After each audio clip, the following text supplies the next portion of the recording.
So Kamala Harris has given her second official interview, this time the first occasion where she's going to be completely alone, being interviewed by an ABC affiliate based off of Philadelphia.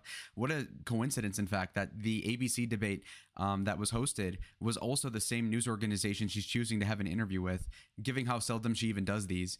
And also, come take a hike with me down Uncanny Valley as you can see how canned her responses are from the debate 4 days ago to this interview today. Watch.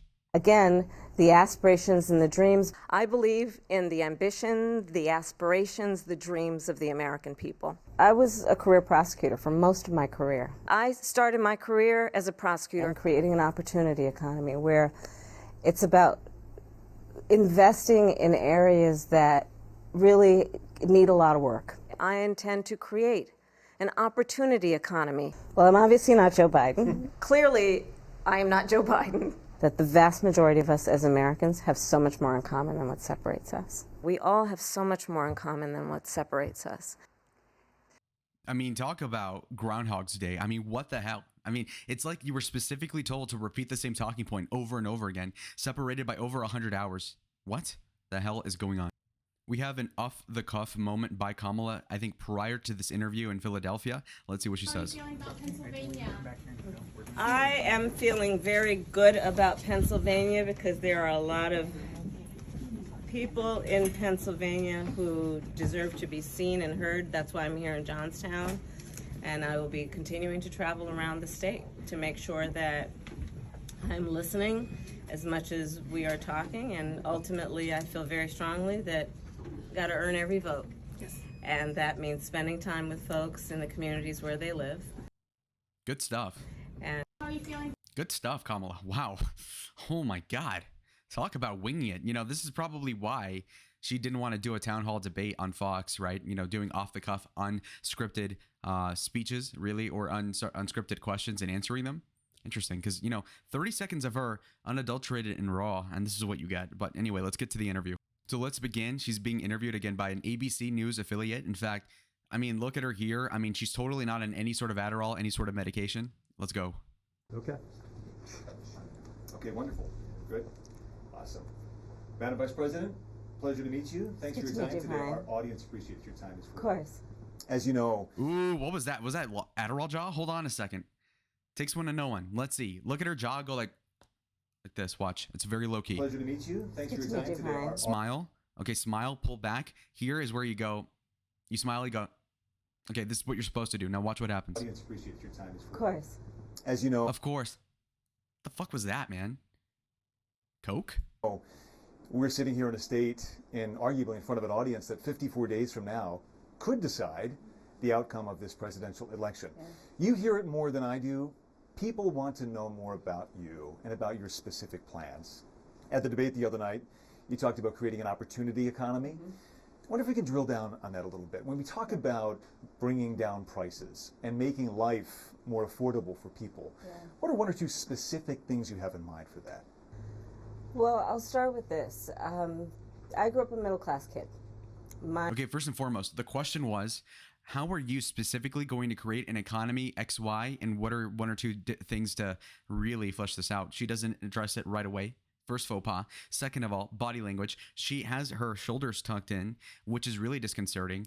And it's a beta move. And again, it's kind of hard because it's a woman, you know, so it's not like I can bust his balls or anything because it's a girl. But the other thing beyond that is also, again, I'm immature. I'm a senior in college. I get it. But like her throat, like what the hell? And like, you know, she doesn't look rough for 60. She's not bad, right? But though that throat, though, you know, people talk about her throat game. I'm talking about like her like actual like skin, though. Jesus. My mother raised my sister and me. She worked very hard. She was able to finally save up enough money to buy our first house when I was a teenager. I grew up in a community of hardworking people, you know, construction workers and nurses and teachers. And I try to explain to some people who may not have had the same experience, you know, but a lot of people will relate to this.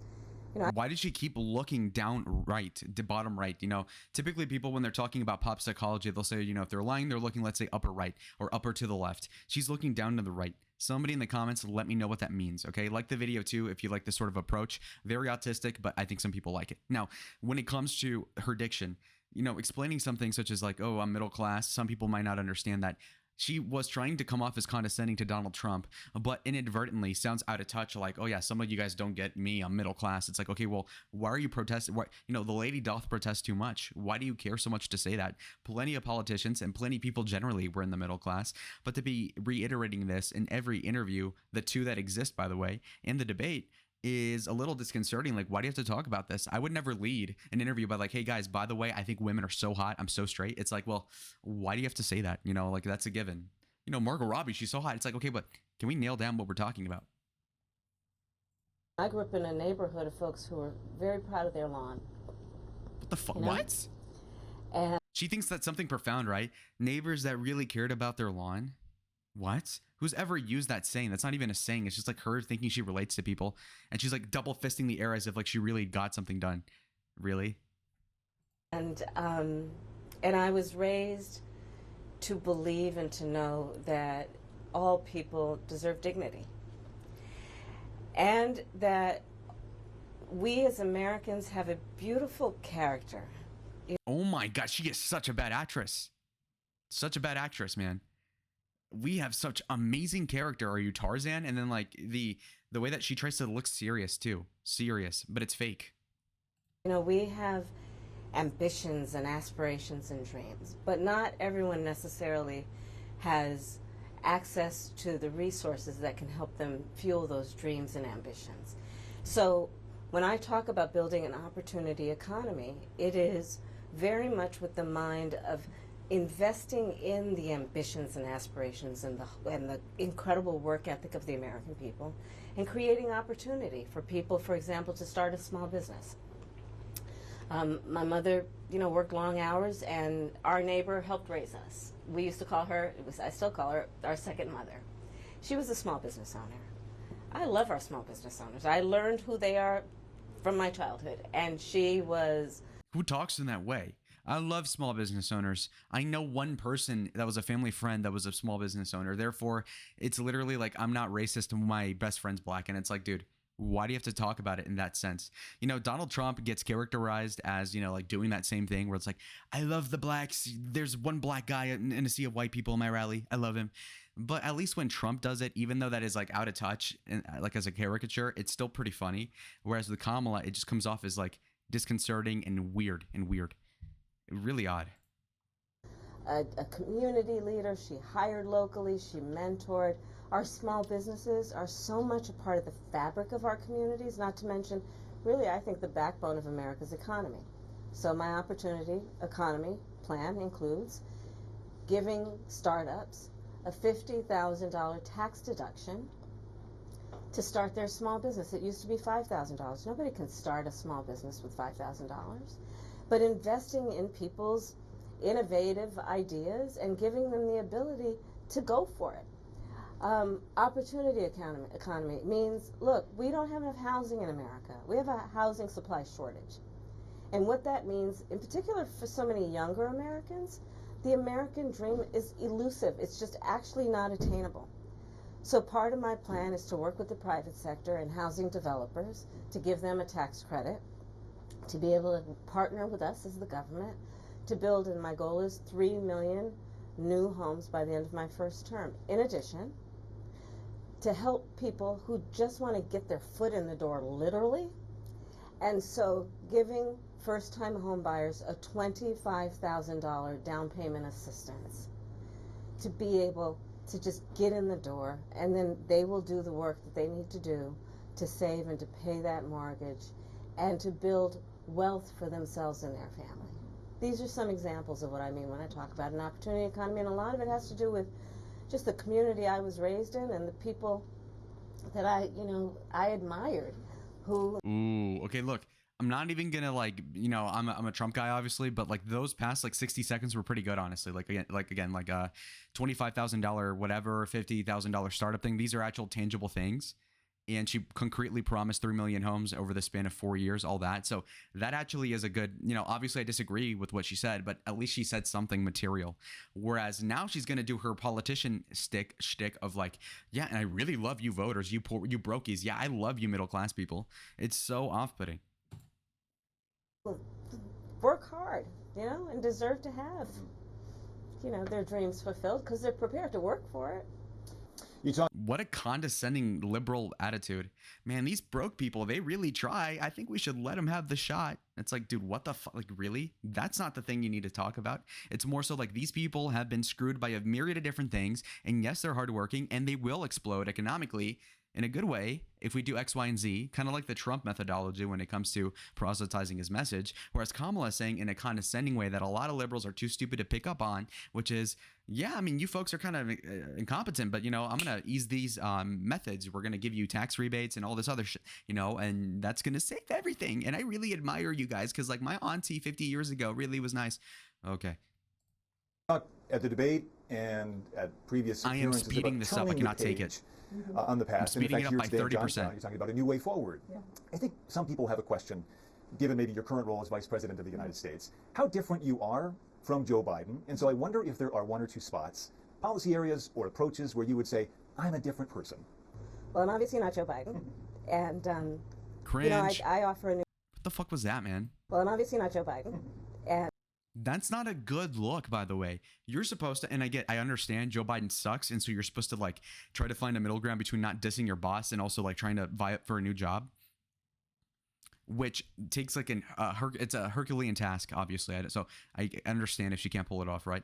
So when you're walking the tightrope, what you don't want to do, and by the way, she looks like the Green Goblin donned in brown. But anyway, when you look at it one way, it's like, okay, so Joe Biden, unpopular. Oh, well, I'm not Joe Biden. It's like, dude, what the fuck? Like, seriously? What? Oh my God, this picture, this still frame is so disconcerting. And, I offer a new generation of leadership. And so, for example, thinking about developing and creating an opportunity economy where it's about investing in areas that really need a lot of work. And maybe she's repeated this like same like mismatch of 4 phrases, I think maybe 5 times at this point. And so it's a little uncomfortable to watch it in real time. Be focusing on, again, the aspirations and the dreams, but also just recognizing that at this moment in time, some of the stuff we could take for granted years ago, we can't take for granted anymore. For example, another plan that I have that is a new approach is to expand the child tax credit to $6,000 for young families for the first year of their child's life, because that is obviously a very critical stage of development of a child. And a lot of young parents need the help to buy a car seat or a crib or clothes for their kids. And so my approach is about new ideas, new policies that are directed at the current moment. And also, to be very honest with you, my focus is very much in what we need to do over the next 10, 20 years.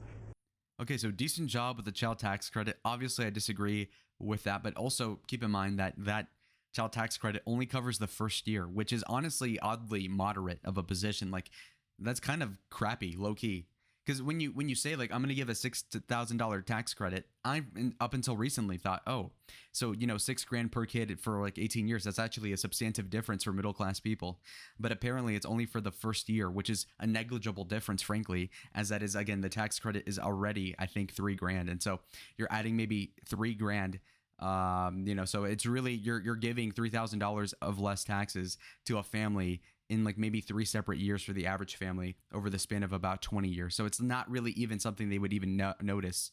It's actually pretty underwhelming. Draw the line in America on gun ownership and gun use. Well, like you said, Brian, I am a gun owner, and Tim Walz, my running mate, is also a gun owner. We're not taking anybody's guns away. I support the Second Amendment, and I support reasonable gun safety laws. Part of my approach to this is I was a career prosecutor for most of my career. I have personally prosecuted homicide cases. I have personally looked at autopsies. I have personally seen what assault weapons do to the human body. And so I feel very strongly that it is consistent with the Second Amendment and your right to own a gun to also say we need an assault weapons ban. They're literally tools of war. They were literally designed to kill a lot of human beings quickly. I say we need universal background checks. The majority of NRA members support that. That's a facetious argument, or a fallacious one at best, because truthfully, those are hokey polls. I mean, so many Democrat politicians use these sort of polls that are always so like scandalous, in my opinion, as they're clearly inaccurate because they're built on false premises. There's a methodology of which is very oftentimes not transparent to the people that want to look into that data. And moreover, it's also pretty conducive to having leading questions, these polls are, because they're being funded by people who want a certain narrative to be able to have as a takeaway for these polls. And so, can most NRA members agree to a background check? Kind of. But when you try to do these liberal gun policies, they almost always fail in any sort of purple state scenario, and God forbid the red states, because when people look into it at all, they're pretty acquiescent to actually regulate guns any more than they are already. And so she literally led this discussion, by the way, by saying, oh, I'm not trying to take away any guns. But then she's saying, oh, we're going to ban assault weapons. Well, then what the fuck? If you're not taking any guns, then why bother banning them if they're not going to be taken away? It seems like a slippery slope argument that she's trying to couch in like, oh, there's only security checks. It's like, okay, bull shrimp. And also, okay, watch. Why? Because it's just reasonable. You just might want to know before someone can buy a lethal weapon if they've been found by a court to be a danger to themselves or others. You just might want to know. Okay, so she is advocating for red flag gun laws. Again, you could argue whether or not the policy is a good thing. Again, I think it's unconstitutional, but you could argue, like an abusive domestic violence case, maybe take the guns away. You could argue that. But the point being, though, is that aside from this talking point, the other one I wanted to address was having to do with the background checks. She says you just might want to know if somebody dangerous has a gun. Well, and that in and of itself isn't a horrible talking point, but let's immediately address what the rebuke from a Republican would be theoretically. And ideally this would have happened at the debate, but the people in the moderation team at ABC, coincidentally the company she's getting interviewed by right this second, you'll notice that they were not mentioning this possible attack method, which is actually this. So Kamala, you think that people deserve background checks, that lawful, non-felonious Americans that are completely innocent need to go through extensive background checks, but you will not even background check the millions of people that have been stampeding all over our border. You have people taking over Aurora, Colorado, complete apartment complexes with AKs and these supreme weapons, as Trump called them, and yet you're going to take the guns of a guy who is shooting outside his backyard in Wyoming because of what? You see how the priorities are not in line? In fact, that sort of talking point from a Republican that I just made up and pulled it out of thy ass, that would kill her gun policy right there, just immediately. Like, okay, you're going to be a Karen about all of a bunch of rednecks guns, but then you will not actually close the border. So Manuel, Juan, and, whatever guy from MS-13 can come in with their machine guns. And, that's horrible. 2 final questions, if I might. Sure. On the appeal of the man you were running against, as you drove here today, you likely saw a lot of Trump signs. He has an historic appeal in this country. And as you are someone running against him and trying to understand that, I wonder how you distill it. What do you understand his appeal to be? And how do you speak to his voters? Or maybe people who just share his values but are open to something else? I, based on experience and a lived experience, no. In my heart, I know. In my soul, I know that the vast majority of us as Americans have so much more in common than what separates us. And I also believe that I am accurate in knowing that most Americans want a leader who brings us together as Americans and not someone who professes to be a leader who is trying to have us point our fingers at each other. I think people are exhausted with that approach, to be honest with you. That's not addressing the question. He said Donald Trump has a specific appeal, namely in Pennsylvania, as a Republican. What aspects do you see in his character that people tend to like? So an honest answer would have been like, okay, well, people think he's brave. People think he's a competent guy. People think that he had a multi-billionaire real estate empire. Therefore, he's a good guy for policy such as economic, tax cuts, all these other things. Or, people think he's strong on the border. People think he's funny, that he has charisma. That would be an honest answer. But instead, she's going to sidetrack it in a way that is not appealing to anybody. Again, we're trying to win over the middle, cynical politician in me. And so she's not achieving that in the slightest bit. And what's also interesting is that, if you were to say that to Trump, you could have said, okay, well, Kamala at least is younger than Biden. She has this energy aside from X and Y, and she at least has X, Y, and Z. That would have been an honest answer. But, this is not it. I think people want a leader who has common sense and tries to find common ground. I'm supported by over 200 Republicans who worked for both Presidents Bush, John McCain, and Mitt Romney. I'm supported by the former Vice President Dick Cheney, former Congressmember Liz Cheney. Not a good look. Not a good look. And I think people are more willing now, in light of the hate and division that we see coming out of Donald Trump, to say, hey, let's put country first. And I think that just makes us stronger and more healthy as a country. To say, look, we can all debate our differences around, you know, various policies, but let's stop with the division. Like, enough of that. Let's bring everybody together. And finally, as you Horrible answer. And also, notice the hard edit right there, yeah? You know, live interview, by the way. introduce yourself to America in a new way, they've heard much of your story at the Democratic National Convention in that debate earlier this week. If there's one thing that you wish Americans knew about who Kamala Harris is that you don't think they know yet, what would that be? I don't know. I mean, probably it's not very different from anybody watching. What a goddamn softball, by the way. And sorry for saying that, but seriously, though. You know, this is serious. Like, come on. Like, not even your mom, if she had to interview you, like, to be president, she wouldn't be like, so, like, what's, like, one thing you want us to know about you? Tell us about your dodgeball story. What the what? What? Right now, I love my family. One of my favorite things that I lately have not been able to do is Sunday family dinner. I love to cook. She's so unnatural. I love to cook.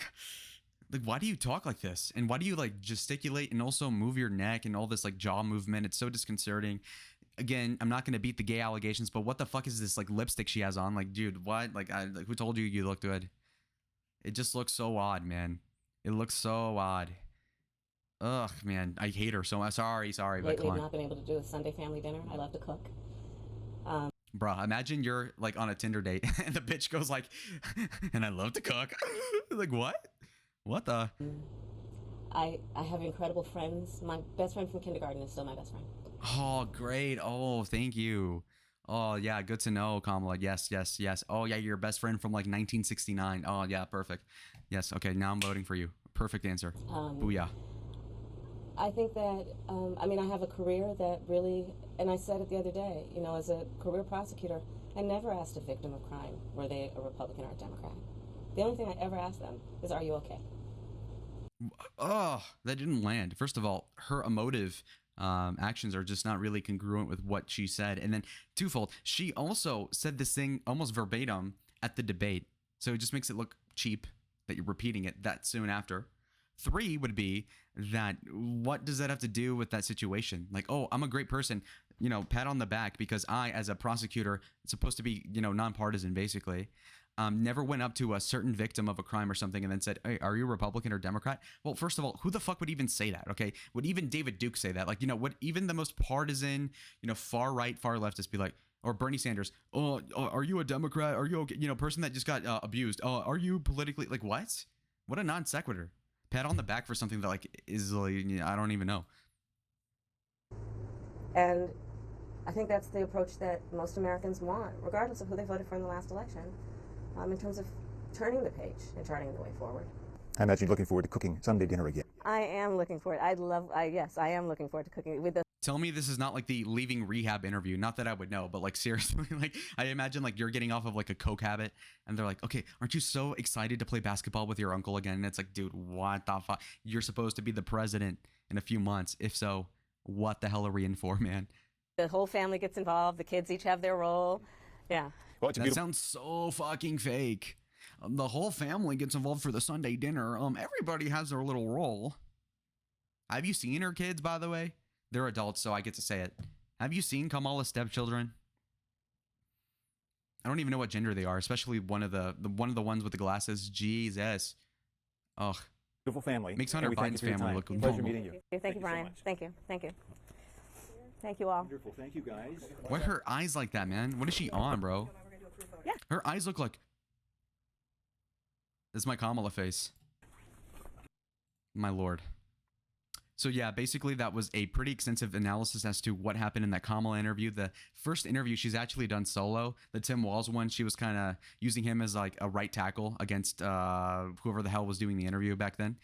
Horrible performance. Like, what the fuck? I mean, it's like you basically got the 2024 debate against Trump that she just had the past week, put that shit in a microwave, got it out, and made it even worse. Because at least, you know, in that debate, you saw those rehearsed talking points for the first time. So some people would have been fooled to say like, oh, she just made that up. Whereas now it's like you contrast them and they're like almost carbon copies. So it's like you put a ChatGPT and said slightly reword that debate performance. And it turns out that it was pretty awful. Very off-putting. Horrible. And I'm so glad because I hate Kamala. So suffer, bish. See y'all. Like the video. Subscribe if you haven't yet. thank you for 5,000 subscribers. I might stream to congratulate myself and you guys for following me. And I'll see y'all on the next one. Adios.